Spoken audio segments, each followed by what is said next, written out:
여러분 안녕하십니까? 예, 반갑습니다. 저희가 매번 그 강의를 할 때마다 참 주제가 무거운 주제들이 많이 나오는데 오늘은 특히 좀 무거운 주제 중에 하나입니다. 아마 한국인으로 태어난 사람 중에서 가장 악당을 꼽아라 그러면 몇 손가락 안에 꼽히는 악당이 이완용이 아닐까 하는 생각이 들 정도로 우리가 이완용 하면 뭐 많은 사람들이 아주 치를 떠는 매국노의 아주 그 대표적인 인물처럼 알려져 있습니다. 사실은 제가 그 이완용에 대해서 관심을 갖기 시작을 한 게 조선일보 기자 시절인데요. 이완용에 대해서 막 비난을 하면서 근데 이 사람이 뭘 어떻게 얼마만큼 잘못했지? 아무리 봐도 누가 잘 얘기도 안 해주고 쉬쉬하기만 하고 그래서 이상하다. 뭐 백과사전 들여다봐야 뭐 그냥 매국노다, 뭐 나라를 팔아먹었다 이렇게만 나오지 이 사람이 뭘 했나? 그런데 인사동을 드나드는 사람한테 들은 얘기에 하면은 당대 최고의 명필이었대요. 그리고 그 시대에 영어를 할 줄 아는 몇 명 안 되는 사람 중에 하나였답니다. 그래서 굉장히 좀 흥미 있어서 조금 더 알아보니까 이 사람이 초대 주미공사단으로 미국에 가서 국제법을 공부한 사람이더라고요. 그 시절에 이런 사람이 다 있었나? 근데 왜 이 사람이 나라를 팔아먹었지? 하고 관련 자료들을 막 찾다 보니까 갑자기 막 머리를 망치로 얻어맞는 것 같은 이런 일들이 계속 벌어진 거예요.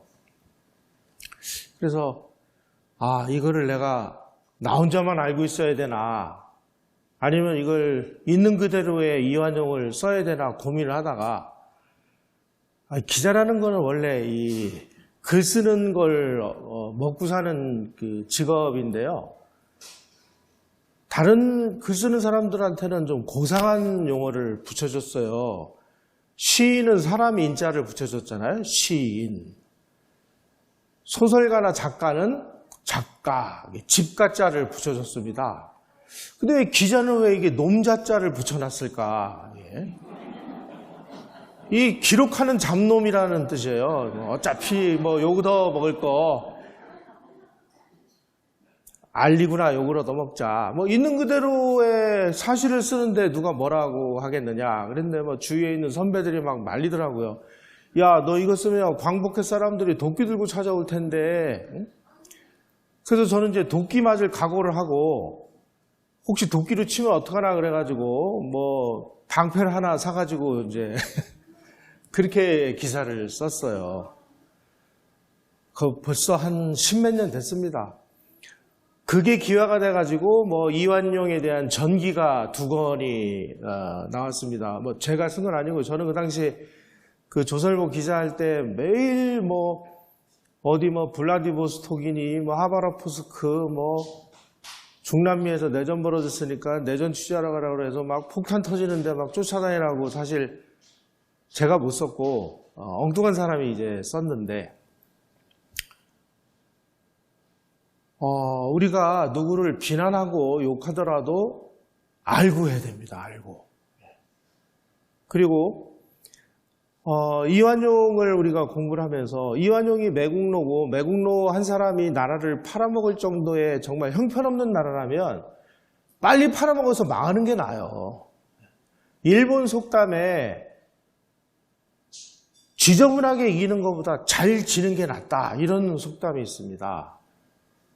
지저분하게 이기면은 이겼으니까 교훈도 못 얻는다는 거예요. 그런데 깨끗하게 잘 져야 우리가 왜 졌지 하고 연구도 하고 고민도 하고 반성도 하고 열심히 노력해서 그 다음에는 이긴다 이거죠. 이제 이완용을 우리가 한번 좀 들여다보도록 하겠습니다. 진짜로 이 사람이 나라를 팔아먹은 사람인지. 하여간 어떤 면에서 보면 결론부터 미리 말씀을 드리면요.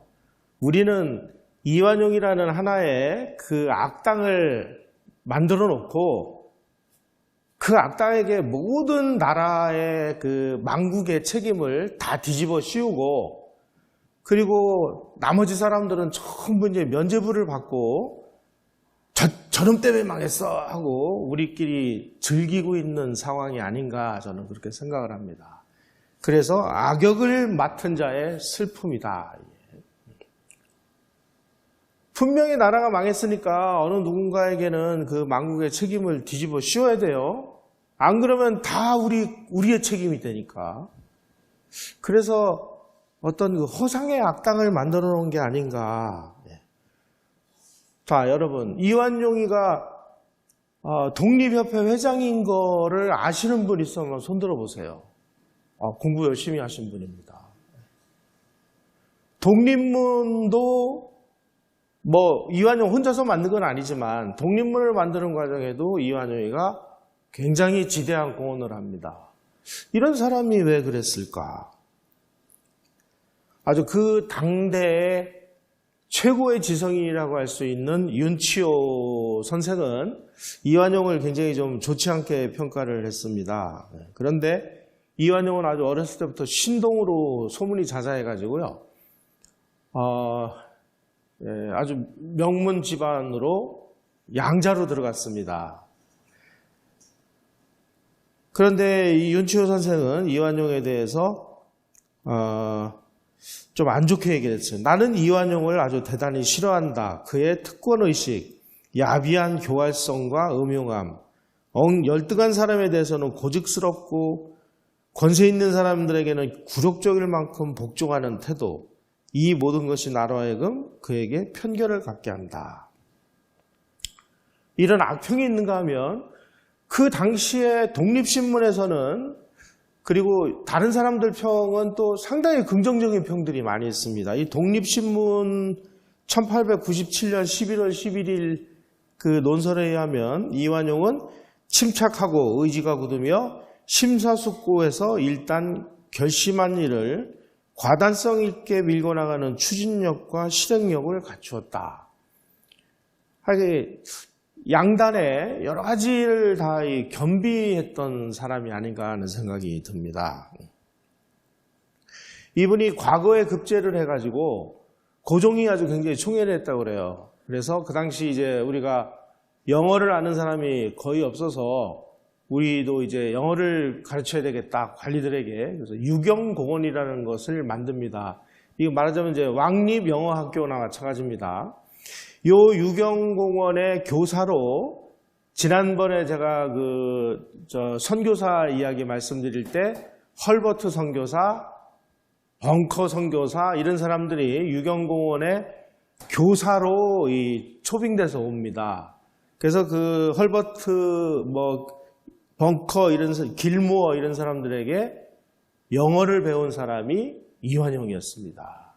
그래서 이제 그 무렵에 영어를 할 줄 아는 아주 희귀한 그 인재였기 때문에 우리가 이제 초대 주미 외교팀을 보낼 때 영어를 할 줄 아는 사람을 보내야 되잖아요. 그래서 이분이 이제 선발이 돼가지고 미국으로 떠났습니다. 그 당시에 초대 주미 공사는 박정량이었습니다.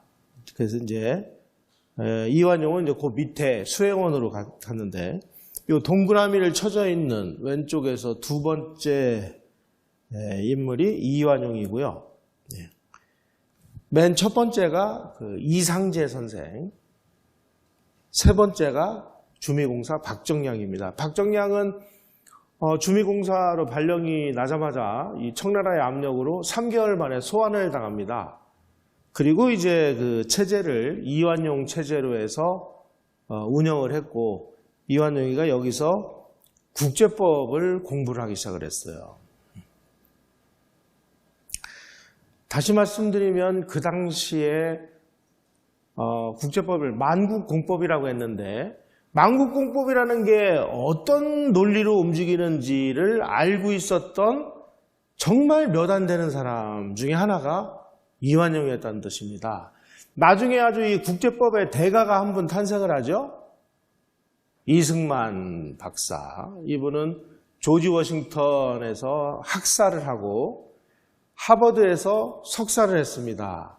그리고 프린스턴에서 박사학위를 받았습니다. 이완용이가 미국에 가서 무엇을 받느냐?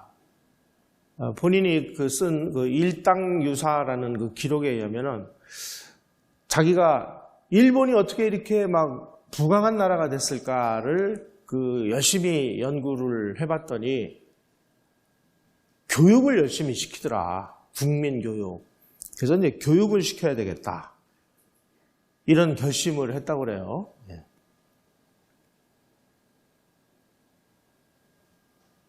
이분이 나중에 자기가 이제 장관에 오르는데 무슨 장관을 맡았느냐? 학부 대신, 지금으로 치면 교육부 장관.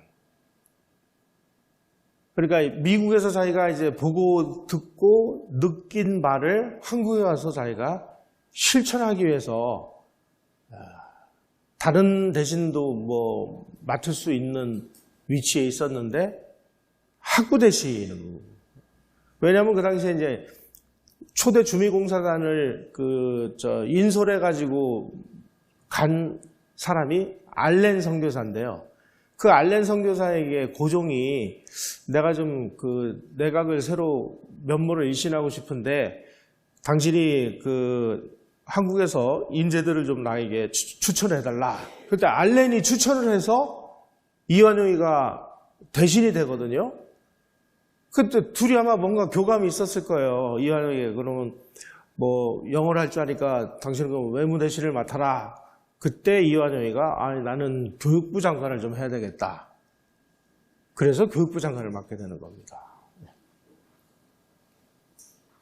특히 이완용이가 미국에서 만국공법을 공부하면서 만국공법이라는 게 알고 보니까 약한 사람을 도와주는 법이 아니라 깡패들의 논리를 정당화하는 논리더라 하는 것을 이 사람은 이제 깨닫게 됩니다. 만국공법을 한마디로 얘기하면 우리가 처음 지난 시간에 말씀드릴 때 이 사자와 얼룩말 이야기 기억나시죠? 사자가 정글에서 어슬렁 거리다가 배가 고프면 그 얼룩말 한 마리 잡아먹는 거예요. 사자 입장에서는 그냥 한 끼 식사하는 건데 얼룩말 입장에서 보면 내가 죽는 거잖아요. 이 세상이 끝나는 거죠. 그러면 우리는 그러면 사자가 될래? 얼룩말이 될래? 국제법은 그걸 묻고 있어요.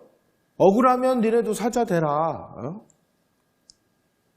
국제법은 그렇게 얼룩말을 잡아먹는 것이 정당하다라고 합법적으로 만들어주는 것이 국제법이라는 사실을 이완용은 미국 가서 깨달은 것이죠. 그래서 드디어 이제 38살에 처음으로 학부 대신에 오릅니다. 물론 이 사람이 나중에 1910년에 한일합방을 할 때는 내각 총리 대신이 되는데 그건 1910년 얘기고 을사보호조약하고 이 사람이 처음으로 대신이 됐을 때는 학부 대신, 그러니까 교육부 장관이었습니다. 교육부 장관이 됐으니까 이분이 무엇을 했겠어요? 미국에서 배운 대로, 미국에서 보니까 이 의무교육을 실시하고 있는 거예요. 그래서 우리나라에 처음으로 소학교련이라는 걸 만들어가지고 의무교육제도를 도입한 사람이 이완용입니다. 저기 운영궁 옆에 그러니까 옛날 대원군이 살던 그 동네 아래 가면은 이완용이가 만든 소학교 터가 지금도 있습니다. 또 일본하고 대항을 하는 일본의 세력하고 대항을 하기 위해서 정동구락부라는 그런 단체를 만들어서 이 단체의 일원으로 활동을 합니다. 지금 붉은 벽돌로 만들어진 저 집은 저게 중구 정동에 있었던 손탁 호텔이라는 건데요.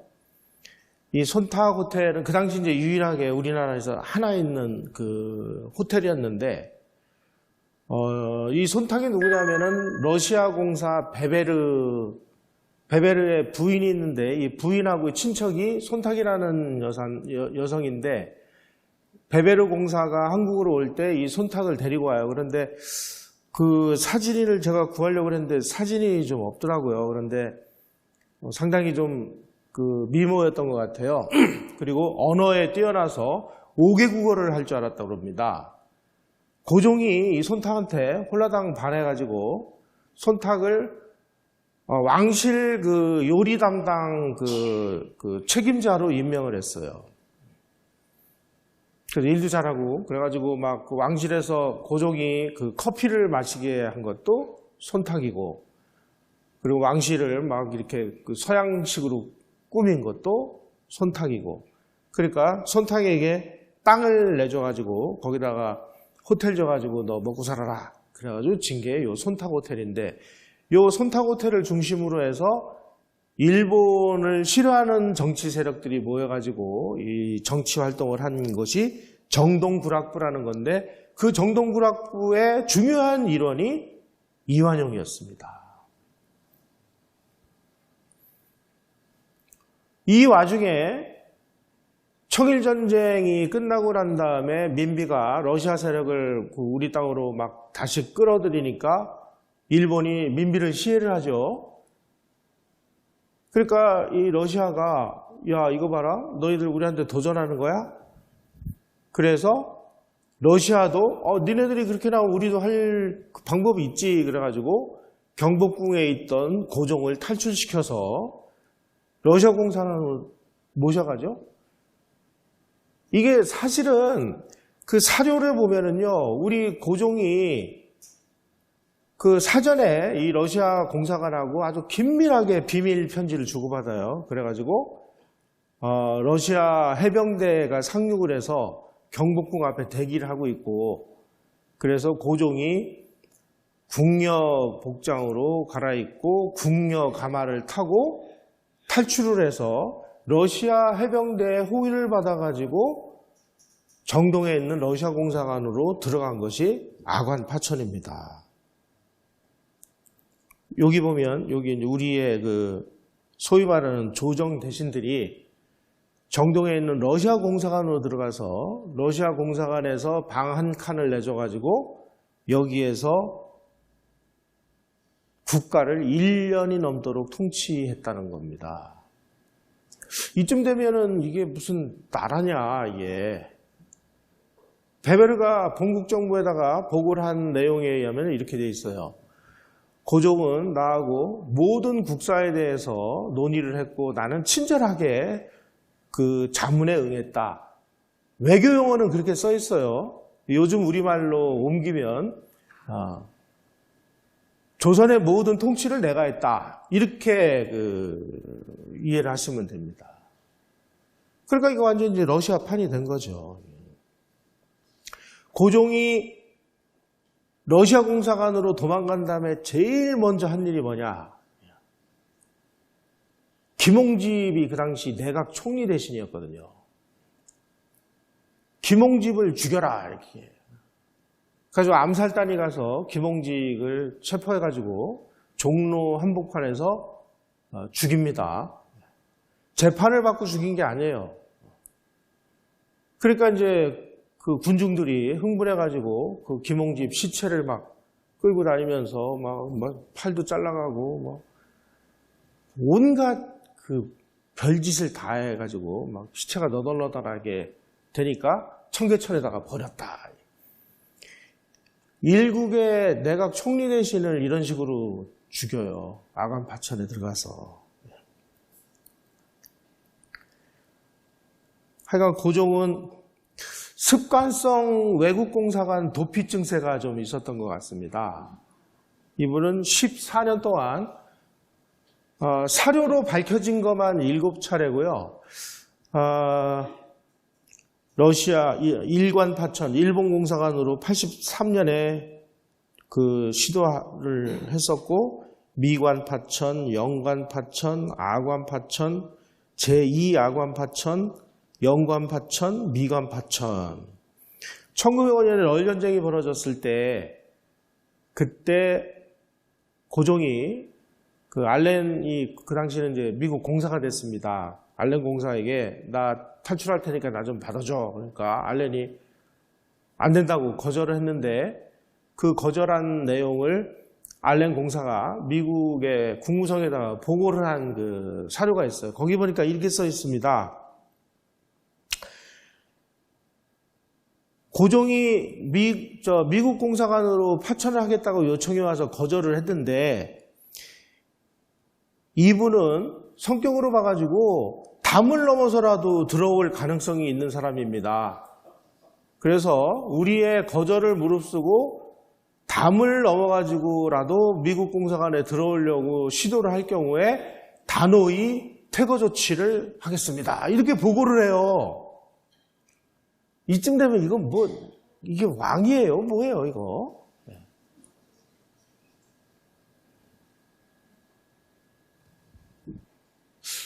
아니 이런 사람은 놔두고 왜 이완용이 나라를 팔아먹었다고 그러는지 이것도 참 미스테리죠. 오늘 그 미스테리의 보따리를 한번 좀 풀어보는 겁니다.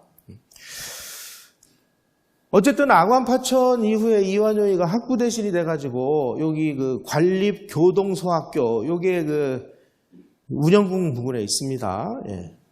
그래가지고 교육을 통해서 인재를 길러내가지고 우리도 근대화해가지고 미국처럼 잘 사는 나라를 만들자.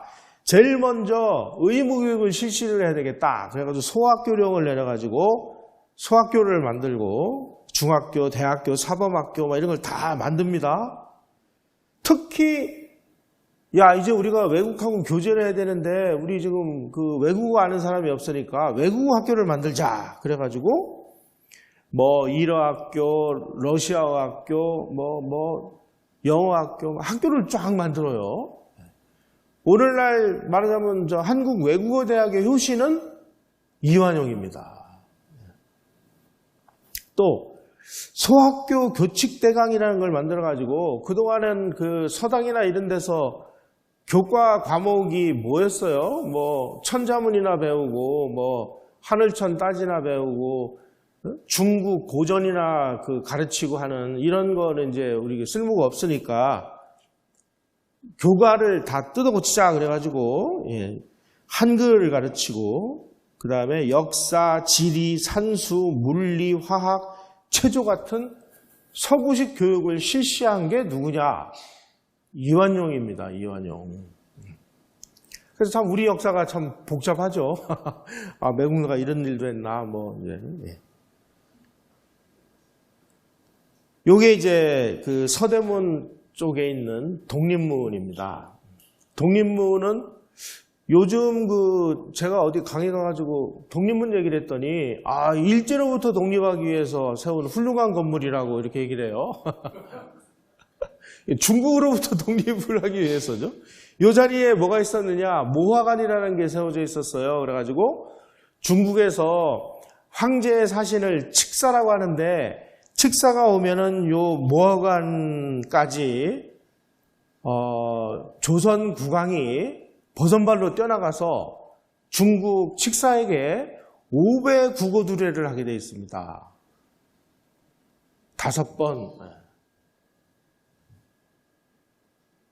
원래는 이런 게 없었어요. 그냥 왕궁에서 칙사를 그 맡게 돼 있었어요. 그런데 이 중종 임금, 중종이 그 연산군을 몰아내는 쿠데타를 일으켜가지고 권력을 잡았잖아요. 그러니까 이제 정통성에 약간 이제 문제가 있어요. 그러니까 이제 내가 잘 보여야지 그 중국으로부터 책봉을 받는 거예요. 조선 왕은 내가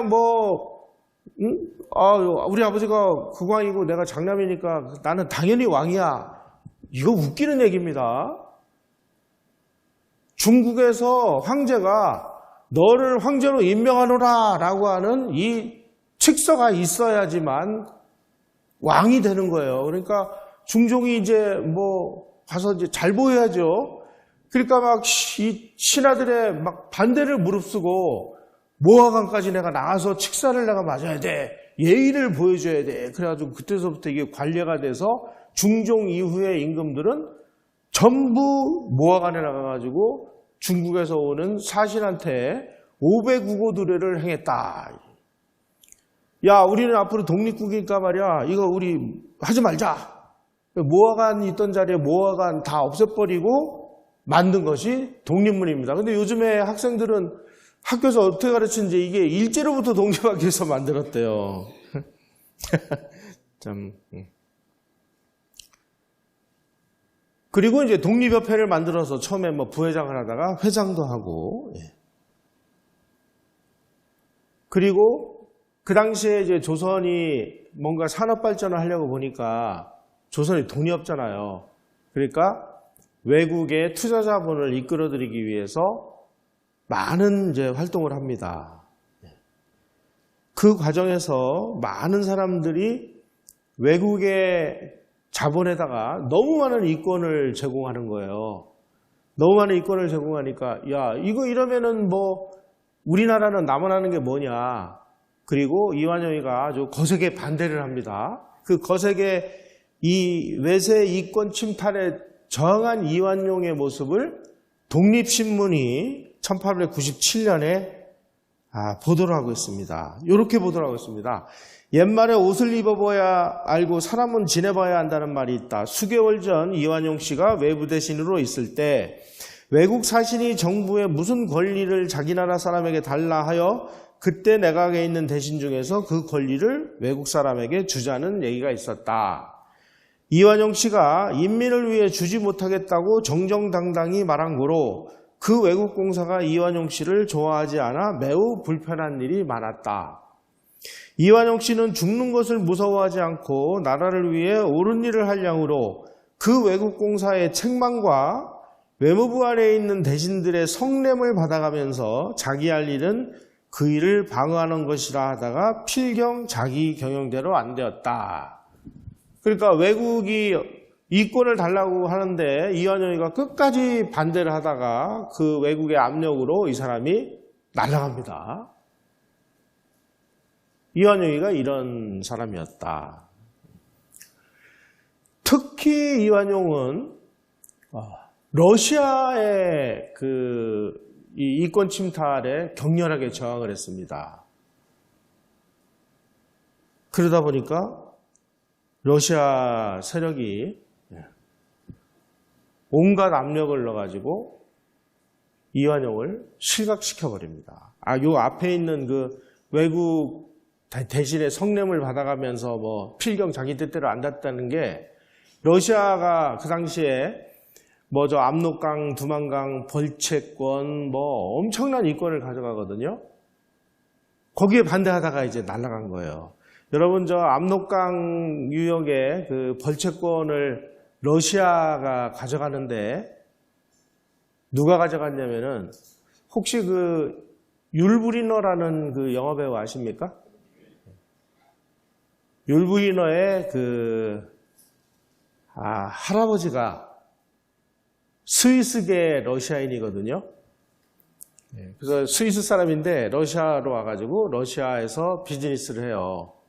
블라디보스톡에 그 거점을 두고 여기서 압록강 벌채권을 가져간 사람이 율브리너의 아버지예요. 아버지인가 할아버지인가 제가 좀 기억이 안 나는데 그래서 블라디보스톡에 가면은요 율브리너가 어린 시절에 살았던 그 집이 기념관으로 남아 있어요. 거기 가면 막 율브리너 머리 빡빡 깎은 친구 그 친구의 막 사진도 있고 뭐 기록들이 있어요. 이런 식으로 러시아가 조선에 와가지고 많은 이권을 뺏어가려고 하는 거에 극력 저항한 사람이 이완용이었다. 그래서 학부 대신 외무부 대신 이 양반이 이제 영어를 잘하니까 이제 외무부 장관까지 했습니다. 어느 날 갑자기 그 평양 관찰사로 밀려났다가 전라북도 관찰사로 또 쫓겨났다가 그리고 뭐 국내부 특징관으로 또 발령이 나면서 중앙정계에서 사라져 버려요. 1901년에 실각당한 겁니다. 러시아가 압력을 넣어가지고. 자, 이렇게 그래도 외국물을 먹고 야 우리가 문명 부강하려면 어떻게 해야 되느냐. 우리가 비록 시간은 오래 걸리지만 학교를 만들어서 의무 교육을 시키고 외국어 교육도 시키고 전문 교육도 시켜서 인재를 길러내서 우리가 근대화를 해야 되겠다라고 하는 그런 아주 큰 청사진을 가지고 있는 인재들을 이런 식으로 전부 제거가 당하고 난 다음에 자기 주변에는 온갖 쓰레기 잡놈들만 다 모여 있었어요. 이 고종 주변에. 그리고 뭘 했느냐. 요 배가 보이시죠? 배가. 양무호라는 배입니다. 양무호. 기록을 찾아보니까 조선 최초의 순양함. 그래가지고 뭐 순양함인데 포는 뭐 아주 정말 꾀대지한 포 뭐 몇 개 달아놨어요. 갑판에. 알고 보니까 이 배가 영국에서 만든 석탄 운반선이었어요. 그래서 영국에서 이 배를 만들어가지고 석탄 운반선으로 한 10여 년 쓰다가 이 배가 이 전기기관의 연료 효율이 너무 낮아가지고 석탄 운반선임에도 불구하고 이 배를 운영하는데 너무 많은 그 석탄을 잡아먹는 거예요. 그래서 영국의 슬그머니 일본에다가 팔아먹었습니다. 그래가지고 미쓰비시에서 이 배를 사가지고 13년인가를 또 써요. 그러다가 막 여기 고장나고 저기 고장나고 막 이러니까 또 이 연료비를 너무 많이 잡아먹고 그러니까 이제 항구에다 처박아 놨는데 조선에서 고종이 그 배를 산다고 그러니까 우리 좋은 배 있다고 이왕이면 아주 크고 좋은 배를 사야지 뭐 다른 나라 가서 비싸게 사지 말고 우리 거 사시라고 가머리설로 막 설득을 하고 막 압력을 넣고 그래가지고 석탄 운반선에 갑판에다가 꾀재재한 포 몇 개 달아가지고 이거 순양함이라고 팔아먹었습니다. 어마어마하게 비싼 값으로. 일본이 영국으로부터 사온 값에 2배 반을 더 주고 사왔어요. 네. 그래가지고 막 이게 또 막 영국 언론, 독일 언론에 막 지금 대한제국이 일본의 사기극에 놀아났다 막 해가지고 막 폭로하는 기사가 나고 막 이게 왜 샀을까 이걸. 지금 우리 이 국사학자들이나 이런 사람들이 쓴 책에 의하면은 고종이 해군을 길러가지고 우리 국토를 방어하기 위해서 자존을 세우기 위해서 그랬다. 그래서 이게 자주의 화신 같은 사업이다. 이렇게 얘기를 해놨는데 알고 보니까 자주의 화신으로 해군을 만들면은 이 배를 운영할 수 있는 해군부터 길러야 되잖아요. 이 배가 들어왔을 때 해군이 한 명도 없어요. 그럼 이 배를 어떻게 운영합니까? 두 번째, 이 배가 그렇게 자주 독립을 위해서 우리 해양 방어를 위해서 이 배를 샀으면 거기에 왜 외국 사절들을 한 고급 양식기 30세트, 침실 몇십 개 이걸 왜 꾸며요? 알고 보니까 이게 조선의 독립과 자주를 위한 배가 아니고요. 자기 국왕 취임 40주년을 기념하기 위해서 그걸 친경식이라고 하는데 이게 또 어디서 또 축포 쏘는 건 예포 쏘는 건 배웠나 봐요. 그래서 자기 즉위 40주년 친경식 때 외국 사절들이 오면 예포를 발사하기 위해서 이 배를 산 겁니다. 그 당시에 그 해에 대한제국 국방예산의 거의 30% 이상을 이 배를 사오느라고 썼는데 이 배 사오고 나서 운영할 수 있는 해군도 없죠. 그 다음에 연료비도 없어요. 그래가지고 그냥 처박아 놨어요.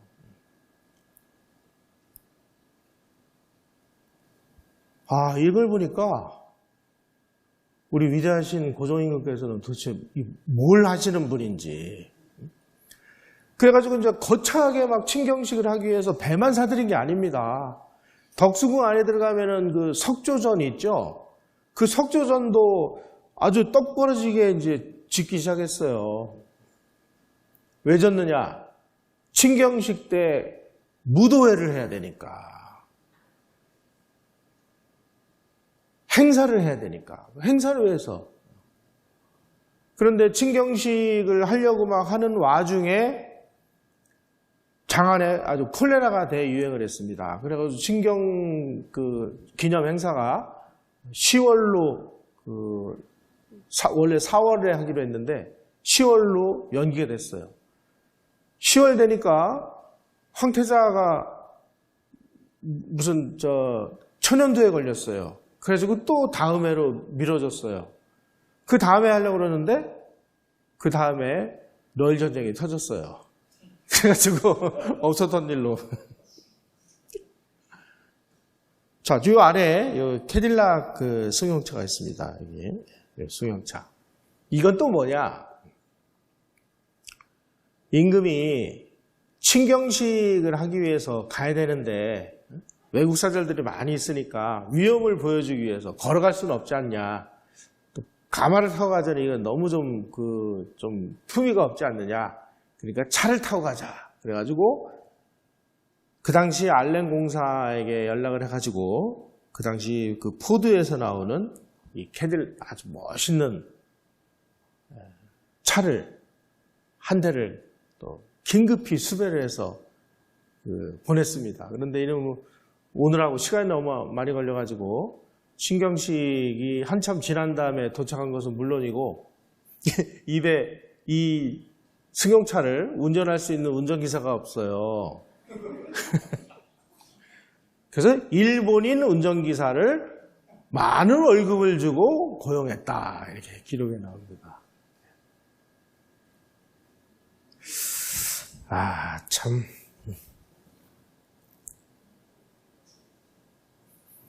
이 양모 도입 사건은 정말 국제적으로 엄청난 파장을 일으킨 사건이었습니다. 그래가지고 그 당시에 영국이나 이런 서양 외교관들, 대한제국에 주재하는 공사들이 와서 이거 이렇게 하시면 안 됩니다. 아니, 1년치 대한제국 국방비의 몇십 프로를 그래 저 고물배를 사는데 그것도 예포를 쓰기 위해서 사는 게 말이 됩니까? 하고 막 말리는데도 못 말려요. 그래서 이 친경식을 준비하느라고 이 캐딜락 사고 또 외국 사절들을 또 거르게 할 수는 없지 않느냐 그래가지고 일본으로부터 또 최신형 인력거를 100대를 수입을 해옵니다. 그래서 자기 친경식 예산을 위해서 대한제국 1년치 국방비의 120%인가를 썼다. 이렇게. 왜 망했는지를 우리가 좀 잘 알아야 됩니다. 이완용이가 나라를 팔아먹어서 망한 건지 진짜 정신 나간 사람들이 정신 나간 짓을 하다 망했는지 따져봐야죠. 1905년에 일본이 이제 미국의 중재로 포츠머스 강화 조약을 9월 달에 맺었는데 9월 달에 맺기 이전에 미국하고 비밀리에 비밀 협약을 맺습니다. 테프트 가스라 조약이라는 것인데 7월 29일 날 맺습니다. 이건 무슨 뜻이냐? 그 당시 미국이 필리핀을 식민지로 만들려고 했어요. 그러니까 미국하고 일본이 우리가 필리핀을 얻는 조건으로 일본 너희들은 대한제국을 식민지로 취득하는 것을 서로 양해하자. 다시 말씀드리면 미국은 필리핀을 갖고 일본은 대한제국을 갖기로 서로 밀약을 맺은 겁니다. 이 밀약을 맺은 사실을 전혀 몰랐어요. 이게 비밀 협약이기 때문에. 이게 알려진 거는 1920년에 알려졌습니다. 그때 테프트라는 사람이 육군 장관이었는데 나중에 이분이 시어도어 루스벨트라고 이승만 대통령과 우리 역사에 얽힌 루스벨트 대통령이 두 명이 있는데요. 첫 번째가 시어도어 루스벨트고 두 번째가 프랭클린 루스벨트인데 요 두 사람은 이제 사촌간인데요. 시어도어 루스벨트가 이 테프트 가스라 밀약을 체결할 때 대통령이었습니다. 이분이 자기 딸을 테프트 육군장관이 아시아를 순방하는 그 순방단에다가 자기 딸을 같이 참여를 시켜서 그 딸이 필리핀까지 갔다가 귀국을 하는 길에 대한제국을 들립니다. 그래가지고 대한제국의 이제 고종 황제한테 가서 이제 인사를 하러 갔어요. 그때 이미 그 테프트 조약을 체결한 지 2주 후의 일이었습니다. 이 비밀 협약을 맺었는지 못 맺은 아닌지 아무도 모르는 거예요. 고종이 이 루스벨트 대통령의 딸한테 잘 보여가지고 우리가 독립을 좀 약속받을 수 있도록 하기 위해서 거금을 빚을 내가지고 아주 이 일행을 아주 칙사 대접보다 더 엄청난 그 예우를 해줍니다. 그 당시 이제 고종이 저 부인인 정실 부인인 그 민비가 죽고 그 엄비라는 사람하고 같이 살았는데 이 엄비가 숙명여대를 만든 분입니다. 이분이 아주 민간으로부터 왜냐면 왕실이 돈이 없으니까 맨날 뭐 가짜 순양함이나 사고 캐딜락이나 사고 인력거나 사왔으니 뭐 국가에 돈이 남아있겠어요. 그러니까 아주 뭐 돈이 얼마인지 기록이 안 나와요. 그러니까 막 엄청난 양을 빌린 것 같아요. 빌려가지고 앨리스에게 줄 선물을 마련했다. 대한제국을 일본한테 넘겨준 그 대통령의 딸에게 선물을 주기 위해서 왕비가 거금의 빚을 내가지고 선물을 했다는 거예요. 우리 독립을 유지하게 해달라 그러니까 뭐 국제법에 호소하시면 됩니다. 뭐 이랬다는 거 아니에요? 국제법이 뭐예요?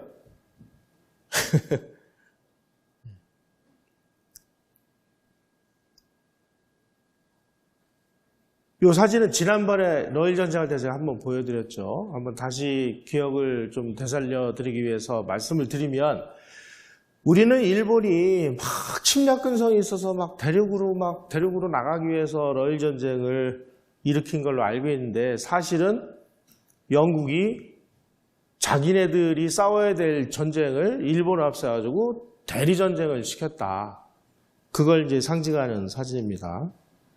그리고 포츠모스 강화 조약을 통해서 러시아가 이제 쫓겨나고 대한제국은 일본으로 이제 넘어갔는데 그 당시에 영국도 그렇고 미국도 그렇고 일본도 그렇고 자 이제 러시아 세력은 축출했으니까 여기서 그냥 지금처럼 이렇게 대한제국은 대한제국대로 인정을 하고 이렇게 가는 게 옳으냐 아니면 도대체 어떤 새로운 판을 짜는 게 좋으냐 고민을 하다가 보니 지금 그대로 놔두면 저 고종이 지금까지 해온 패턴을 보면 러시아를 또 끌어들일 가능성이 매우 높다.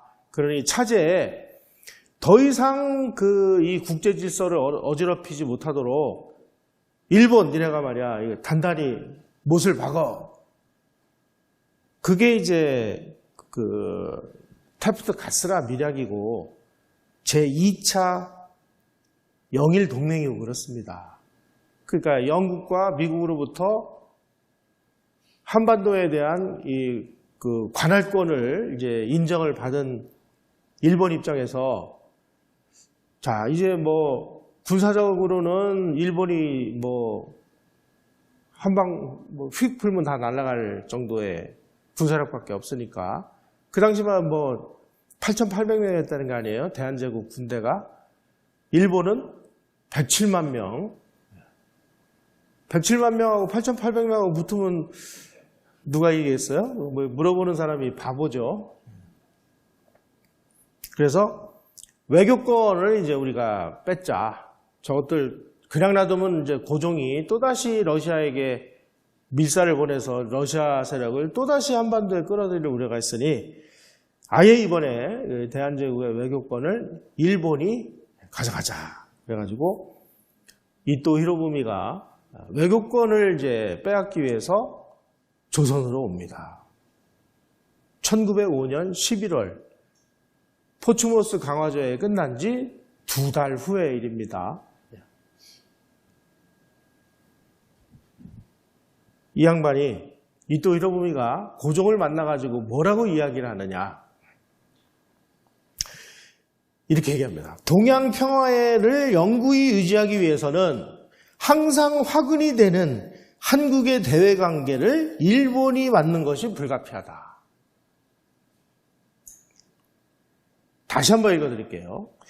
동양 평화를 영구히 유지하기 위해서는 항상 화근이 되는 한국이 대외 관계를 일본이 맡는 것이 불가피하다. 이거 무슨 얘기냐면 그동안에 이 영국과 러시아가 100년 동안 그레이트 게임을 벌여가지고 러시아가 이 바닷가로 나오는 것을 영국이 총력을 다해서 틀어막는 전지구적인 차원에서의 대러시아 봉쇄망을 통해서 세계 패권 질서를 유지해 왔는데 이 고종과 민비가 끝없이 한반도에다가 러시아 세력을 계속 끌어들이는 거 아닙니까? 1884년에 러시아하고 조선이 수교를 맺었고 1885년에 제1차 조로밀약을 맺었고 그러니까 영국이 이제 기가 막혀가지고 거문도를 점령해가지고 러시아가 한반도를 밀고 내려오지 못하도록 2년 동안 이 거문도를 점령하잖아요.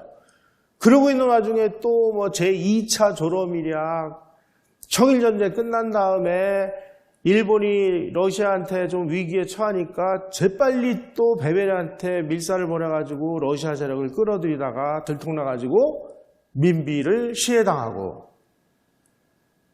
그 이후에 또 러시아하고 짝짝꿍 해가지고 고종이 짐 싸가지고 러시아 공산으로 도망가고 끝없이 러시아 세력을 한반도로 계속 끌어들여가지고 이 영국 중심의 세계 패권 질서를 그냥 막 엉망진창으로 만드는 요즘 같으면은 저쪽 기와 푸른 집에 있는 뭐 이런 사람들이 하는 거랑 똑같죠 지금.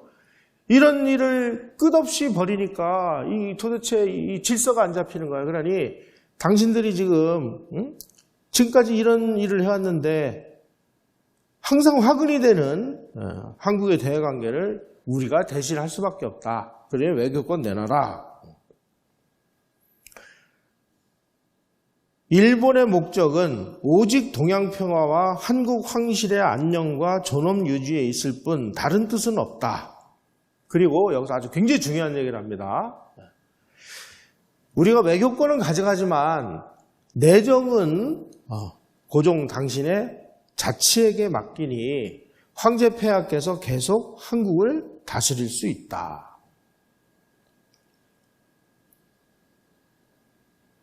외교권은 우리가 가져가고 지금처럼 그 내치에 대한 통치권은 너한테 줄 테니까 을사보조약 체결하자 이렇게 이제 제안을 한 겁니다. 그러니까 고종이 뭐라고 얘기를 했느냐? 이거는 그 고종실록 그다음에 이 이토 히로부미가 나중에 을사보조약을 체결한 다음에 일본으로 돌아가서 복명서를 씁니다. 내가 몇 월 며칠 날 무슨 일을 했고 뭐 했고 해서 이렇게 해서 을사보조약을 체결했습니다 하는 그 사료가 있습니다. 여러 가지 사료에 나와 있는 걸 근거로 해서 제가 말씀을 드리는 겁니다. 고종이 이렇게 얘기해요. 외교권 이양을 거절하는 것이 아니다. 조약 내용은 어떻게 규정해도 말하지는 않겠으나 형식만이라도 남겨달라.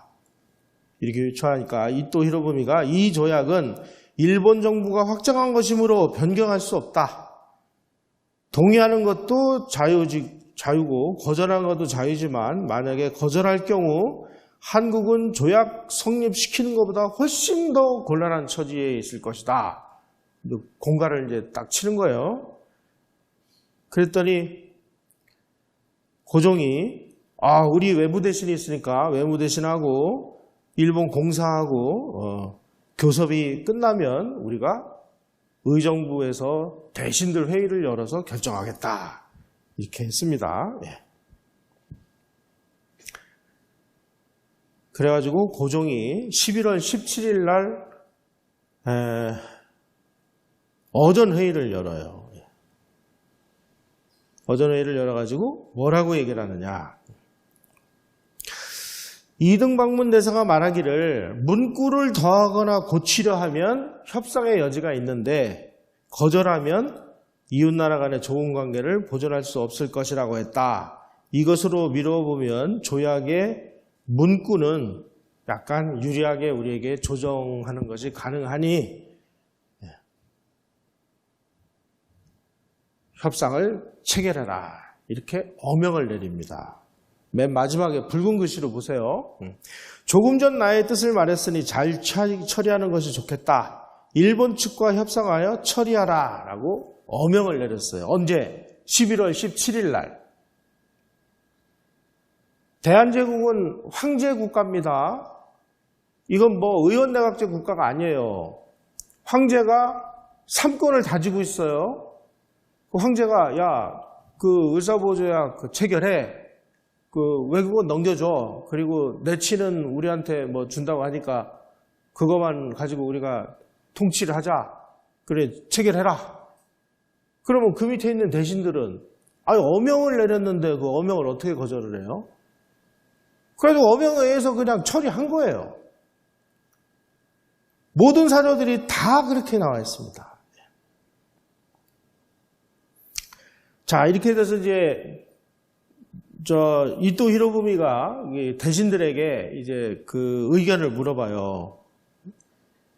고종실록에 1905년 12월 16일 그 실록에 이토 히로부미가 조선의 대신들을 불러다 놓고 당신은 찬성이요 반대요? 한규설은 나는 반대입니다.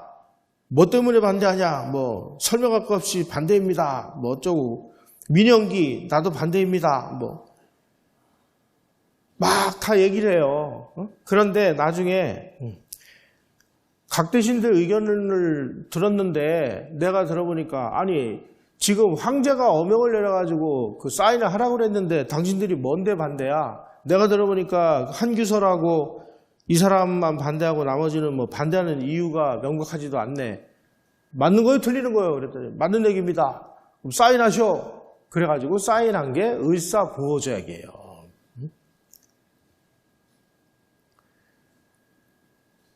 그러면 의사보호조약을 그 이완용이가 체결했나요? 이완용이 그 당시에 그 학부 대신이었는데 누가 책임을 져야 되는 거예요, 이건? 어명을 내린 고종이 책임을 져야죠.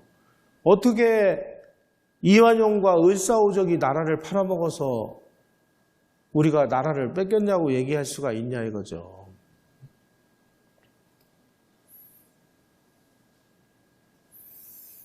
그래서 그래도 단 한 줄이라도 우리에게 유리한 그 구절을 집어넣기 위해서 막 이제 협상을 해가지고 간신히 한 조항을 더 집어넣어가지고 조약을 체결한 게 11월 18일 오전 1시에 체결했습니다. 조약을 체결한 직후에 고종이 이토 히로부미 특사에게 위로의 칙어를 내렸는데 그 칙어의 내용이 뭐라고 되어 있느냐? 새 협약의 성립은 두 나라를 위해서 축하할 일이다. 짐은 신병으로 필요하지만 당신은 밤늦도록 수고했으니 얼마나 피곤하겠어. 라고 이토 히로부미를 위로하는 칙어를 내렸어요. 새 협약의 성립은 두 나라를 위해서 축하할 일이라고 자기 입으로 얘기를 해놓고 나중에 헤이그에다가 밀사 보내가지고는 딴소리를 하죠. 나는 헤이그 밀사한테 나는 찬성한 적 없어. 고종은요. 일은 다 자기가 저질러 놓고 문제 생기면 전부 다른 사람에게 책임을 떠넘기는 습관성 환자입니다. 여기서도 마찬가지였어요. 자, 그런데 그러면 이제 여기서 왜 그러면은 이완용과 을사오적의 이 이상한 신화가 만들어졌느냐? 11월 18일 아침에 보호조약 체결 소식이 전해지니까 이제 막 장안에서는 이제 난리가 난 겁니다. 야, 이거 뭐야? 이게 막 곳곳에서 막 이 대신들, 저놈들 찢어 죽여라, 뭐 삶아 죽여라, 막 난리가 나고 상소문이 막 쏟아지기 시작을 했는데 이 상소문이 폐하가 종묘사직을 지키기 위해 목숨을 바치겠다고 맹세를 했는데 역적들이 임금의 뜻을 어기고 조약을 체결을 했다. 이런 식으로 이제 상소문이 올라온 거예요. 이 사람들이 11월 17일 날 고종이 대신들하고 어전회의에서 야, 이거 뭐 조약 문구 조금 고치는 식으로 해서 조약 체결하라는 어명을 내린 사실을 어디 바깥에 있는 사람들이 알 리가 있겠어요? 그러니까 이제 이런 그 가공의 신화가 만들어진 데다가, 그리고 그 당시에 베델이라는 사람이 참가한 대한매일신보 이런 데서도 상소문만 보고, 야, 고종은 반대했는데 이 나쁜 놈들이 이거 찬성을 해서 을사보조약이 마련됐대. 그러니까 이놈들 찢어 죽여야 돼. 이놈들이 을사오적이야. 라고 가짜뉴스를 보도했습니다. 이게 오늘날까지 굳어져서 고종은 반대했는데 을사오적들이 찬성해서 을사보조약이 체결돼가지고 대한제국을 팔아먹었다라고 하는 가공의 환상의 신화가 만들어졌습니다.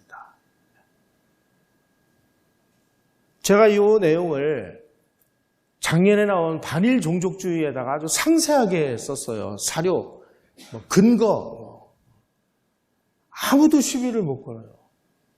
만약에 이게 사실이 아니면 저를 아마 막 찢어 죽이든지 고소를 하든지 난리가 났을 텐데, 대한민국 국사학자 어느 누가 이 문제에 대해서 저한테 야, 이거 사료 틀렸어. 네가 해석을 잘못했어.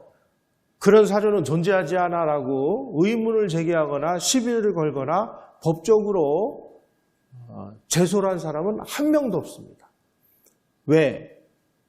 고종실록, 일본 기록, 이토 히로부미가 쓴 복명서, 모든 사료, 이 지구상에서 을사보호조약을 연구한 모든 사료에는 다 고종이 어명을 내린 사실이 명백하게 나와 있습니다.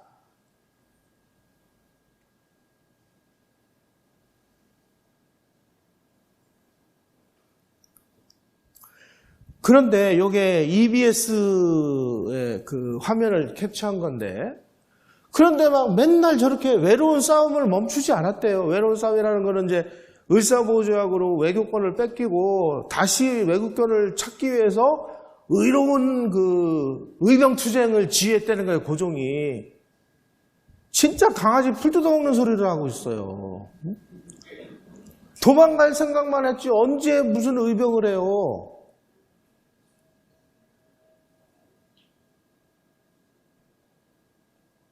참, 이게 그 당시에 이 나라 돌아가는 꼴을 가장 오래 지켜본 한국의 최초로 온 의료 선교사, 그것도 선교사로 정식 파송도 못 되고 주미공사관의 무급의사로 그 조선에 파송됐던 이 알렌이 나중에 미국 정부에 의해서 조선 주재 공사가 됩니다. 이분이 아주 제일 오랜 기간 계속 조선을 보면서, 그리고 고종하고도 굉장히 가깝게 지내고 그랬는데, 이분이 뭐라고 얘기를 하느냐. 고종은 병적으로 미실에 빠져 있으며 1895년 갑오개혁 기간 중 궁중에서 쫓겨났던 무당들이 궁중의 모든 일에 영향을 미치고 국고로 돌아가야 될 세금을 가로채고 있다. 그 다음에 윌라드 스트레이트라는 사람은 그 서울과 심양주재 부영사를 했던 미국 사람인데, 이분이 이렇게 얘기를 했어요. 한국은 정말 구제가 불가능한 나라다. 고종은 열강 사이의 분열을 이용해 독립을 유지하려는 나약한 거강꾼이다. 양반계층은 음모를 통해 사적인 이익을 추구하는 사익 집단이다. 이런 상황에서 한국이 발전하기 위해서는 자치권을 포기하고 대신 일본의 지배를 수용하는 것이 조선 백성들에게 더 나은 길을 제시할 수 있다. 이렇게까지 얘기를 하고 있어요. 그 다음에 그 영국 공사 조던이라는 사람은 이렇게까지 얘기합니다. 고종은 정말 내가 그 외교관으로서 지켜본 여러 나라의 그 지도자 중 가장 어리석은 인물이다. 나라를 다스리는 유일한 기술이란 적대적인 세력을 대립시켜서 균형을 유지함으로써 자신의 안전을 보호하려는 것일 뿐이다. 그 결과 고종은 국제정세를 정확하게 판단하지 못하고 정치적으로 망상의 세계에 살고 있다. 이렇게 자기 본국 정부에다가 보고를 했어요. 자, 여러분, 우리가 원점으로 다시 돌아가서 진짜 이완용이 나라 팔아먹어서 망했나요? 그러니까 이런 게 너무 창피하니까 그냥 그 당시에 어떤 개화의 선봉에 섰고 뭔가 노력을 하려고 열심히 그야말로 노력했던 그 사람을 그냥 가공의 악당으로 만들어가지고 그놈한테 나라 망한 모든 잘못을 다 뒤집어 씌우고 그놈을 이제 시대의 악당으로 만들어 놓고 모든 사람은 다 면죄부를 받고 희희낙낙하면서 도대체 우리가 어떻게 망했는지조차도 모르는, 그래서 만국에서 어떠한 교훈도 얻을 수 없는 이런 머저리 무지랭이 국가로 지금 만들고 있다는 거죠. 우리가 역사를 공부해야 되는 이유, 정말 참 이야기하기도 싫은 이완용이라는 사람이 이런 모습의 사람이었나라는 것을 공부해야 되는 이유는 진짜 그런 역사에서 어떤 우리의 교훈을 얻기 위한 고통스러운 작업이 아닌가 하는 생각이 듭니다. 오늘 이후로 이완용에 대해서 욕을 하시는 거는 자유입니다. 욕을 하시더라도 이런 사람이 좀 이런 면모도 있었구나 하는 걸 알고 또 이런 내용들을 많이 좀 주변에다가 좀 퍼뜨려 주시기를 부탁드리겠습니다. 강의 이것으로 마치겠습니다. 고맙습니다.